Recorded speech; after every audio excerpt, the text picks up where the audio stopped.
अस्सलाम वालेकुम viewers, welcome to Urdu से यूट्यूब चैनल। अस्सलाम वालेकुम प्यारे व्यूअर्स, उर्दू से टीम की जानिब से एक और न्यू वीडियो के साथ हाजिर हैं। और आज की इस वीडियो में हम आपको बताने वाले हैं मीरा नेम के मीनिंग और इसकी तफसीलात। मीरा के इंग्लिश में स्पेलिंग बनते हैं MEERA। जिन्स लड़की है, ज़बान है इसकी अरबी और इसका मतलब है मुस्लिम। मीरा के मायनी है शहजादियों जैसी, मुअज़्ज़ज़, काबिल एहतराम। मीरा नाम का शुमार लड़कियों के नामों में होता है। मीरा नाम की इब्तदाई तारीख अरबी ज़बान से निकलती है। मीरा नाम के अफराद के लिए खुशकिस्मत नंबर 8 माना जाता है, जबकि खुशकिस्मत दिनों में इतवार, मंगल और जुमेरात शामिल है। खुशकिस्मत वाली धातों में हिस्सों के हिसाब से तांबा शामिल है।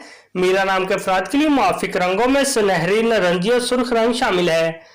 मीरा नाम के अफराद के लिए मुआफिक पत्थरों में सब्ज कीमती पत्थर शामिल है।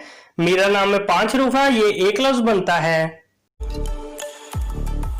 अपने नाम का मीनिंग जानने के लिए कमेंट बॉक्स में लिखिए, चैनल को सब्सक्राइब कीजिए, वीडियो को लाइक और शेयर कीजिए। Thanks for watching.